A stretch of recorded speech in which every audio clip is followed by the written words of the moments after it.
Yo, what's up? We are now sitting in a Kia Soul EV from 2015. This is from Marcusbil. It's for sale, of course. And he lent me this car to do degradation test with. Oh yeah, I can't wait to test this. This is the 27 kilowatt hour version. This is the first version that came out. They later made a 30 kilowatt hour one, and then you call it the e-Soul with the 64 and the 39 kilowatt hour. So after about 6 years of ownership, this car has done only 73,000 kilometers. That's not too much, but let's, remember that, wait, is 12 volt being discharged now? Oh, it is. You can see it here. Oh shit, 12 volt is being discharged. Okay, maybe I should turn off it. Yeah, switch off the car for now. This could be risky because I am actually plugged in to the charger here.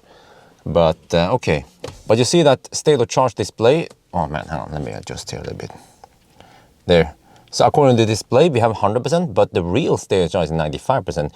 This is like many EVs; they tend to hide some top buffer. So, and this is also a way to prevent battery from being degraded too much, because you can simply not charge to the true 100%.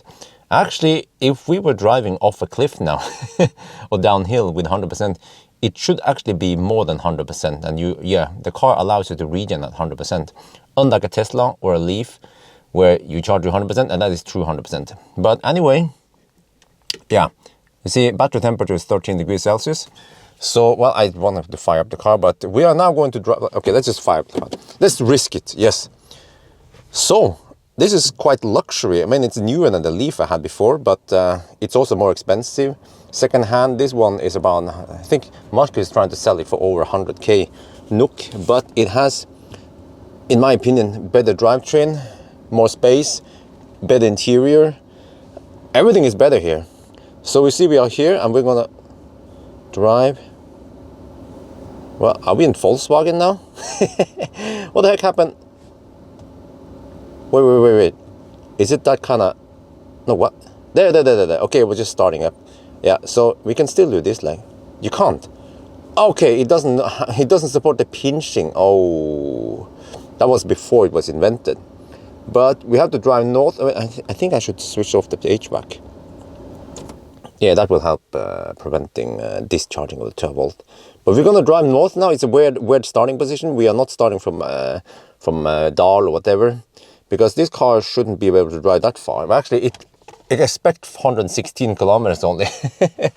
So, but this is going to be a combined degradation test and also a little bit of range test. I will try to drive at 90 kilometers per hour. So let's do the final preparation, and then we drive north, and then we drive back again, or something like that. Well, we just passed Olavsgård now. We have been driving for 13 kilometers, and the consumption is kind of high right now, 202 watt-hour per kilometer, because we are going uphill and we have that initial kinetic energy part. So you see that state of charge is now down to 89% or 85, whichever you prefer looking at. And I see the temperature on the battery has gone up a little bit. I'm not sure what's up with that. Could be that the battery heats up by discharging, because I'm not sure if this car has the heat scavenging. I think that came with a 30 kilowatt hour. Just correct me if I'm wrong. So not much to say here. Outside temperature is 11 degrees Celsius. Yeah, I didn't find that variable in this one. Maybe it doesn't report it, or maybe it hasn't been coded in this app is called Car Scanner, because I did find it when I used the newest version e-Soul. So, all right. Seems like we have to drive a while, at least to Kløfta, maybe to Gardermoen. Yeah, we'll see. Man, you see in the sunset, I get sun from the side here. But look what the Kia Soul has as a feature. Most cars can do this, but the Soul, and I think it was Tesla, can do this. Like a ninja. Look at that. Huh? You don't find many cars that can do that shit. We are now at Dal. Well, I mean, we're not going there, but because I can't plug it in there. But I'm going to turn around here. See, we have 56% or 54, whichever you see it. And I just want to make sure I can go back, because I've seen in the past that these Korean cars, the state of charge scale is not linear. Like, yeah, many times with Ioniq, with the Kona, e-Niro. In the beginning, when you're at high state of charge, it would look like you're just more than fine, right? Yeah, and then you think, that's plenty. But then towards the end, you get caught up by surprise because it seems like I mentioned before in other videos, it seems to measure amp hour times voltage, and then as the voltage drops, then you have less and less energy. So it's not linear like many cars, like Tesla, like e-tron, or those other cars. They measure it in a different way, or they compensate for the voltage drop.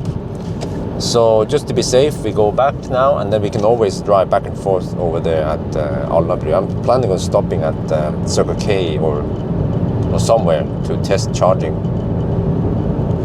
All right, we have sun in the face. Well, we just have to go behind the hill here, but you can see in the stats here that we still have to... What?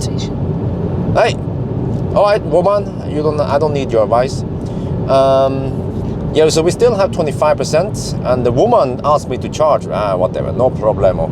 So we've been driving almost 100 kilometers. And we still have to go more. So I guess I'm going to turn around at Circle K and then start driving a little bit back and forth somewhere. Or maybe just, we'll see. But this is pretty good. Consumption is now 179. The reason why it was high on the way up north was that we had headwind and uphill. So yeah, at this point you see that the displayed state of charge and the real state of charge is the same. So I guess once we get down to zero, it should be, well, almost zero. I'm not going to try. Then it should be the same, right? Because I heard that the Korean cars, by the way, they will stop at zero, maybe a little bit before zero also. So now we will not go to zero, maybe 3% or something, maybe 5% even, since it's a small battery and it's an old car. Whoa, this is a bit scary because in the car's display, it just says, that I have no range left and it has 1 bar left, but you can see it here that we have 5.5% state of charge, and then BMS actually is hiding. Yeah, it seems like it's hiding about 1% in the bottom, but 1% is not that much. It's about maybe 2 kilowatt hours. You can drive, you can drive about 10 kilometers if that is true. So I'm taking it a little bit easy now. I don't want to run out of juice. Actually went a little bit deep, but I know that we have downhill here. So yeah, we're gonna plug it in soon. Ooh. Don't want to run out over here. So it's still kind of semi-busy in this section here. All right, we are back at Furuset, Circle K. I'm charging now at the Mer charger. So we managed to drive 119 kilometers, and the consumption was 171 watt per kilometer. And then we came with 2.5% left on the display, and then 4% according to BMS. So that means that we have 20.9 kilowatt hour available from 100% to 0% on the display. And if we assume that this car had 27 kilowatt hour when it was new, then that means 23% degradation. That's quite a lot, and actually way more than I expected. I was expecting maybe 10-15%. But however, we don't know exactly how much it's supposed to have when it was new, because I never tested this car when it's new. And I guess it's impossible to find a brand spanking new car. We had to go back in time. Because like you guys have seen in the past, every time I test something, especially Teslas, or actually many other cars, not only Tesla, Zoe also, Ioniq. Like Ioniq is supposed to have 28 kilowatt hour. I was never ever able to get 28 kilowatt hour. I think the highest one was around 26 kilowatt hour. So there's 2 kilowatt hour lost somewhere. We don't know, lost in the tango. Yeah, so it means that do we actually get 27 kilowatt hour? That's the big unknown factor here. And I'm starting to believe that we would not get 27 kilowatt hour if we would go back in time and test it in 2015. Because aging of the battery also happens and will degrade the battery. So even if you find if you find a 2015 car that has not been driven, it has still degradation.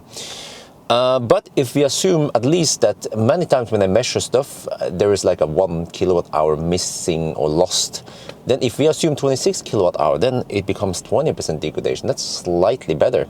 Other than that, I have to say it's a nice car, spacious, and 120 kilometers range. That's almost twice as much as the Leaf, but this car also costs more than that blue Leaf, and the blue Leaf is also older. But if you're in the market for a second-hand car, this is a good choice. The only problem is that it doesn't have adaptive cruise control. In that case, you might want to go for an e-Golf, but e-Golf, yeah, actually, I don't know. Maybe I should also test e-Golf. I should test all cars, like I should test classic EVs and see how they age. Huh? If you guys are up for it, I'm going to do it. And then, of course, some people ask me, hey, are you going to test the standard range plus? Are you going to test standard range? Yeah, I'm going to test standard range. The reason is that actually, Marcus and I, we talk about testing this for a long time before I caught the COVID. Yeah. But anyway, I think that's going to be it for now. I hope you guys enjoyed this video. As always, thank you for watching and talk to you later.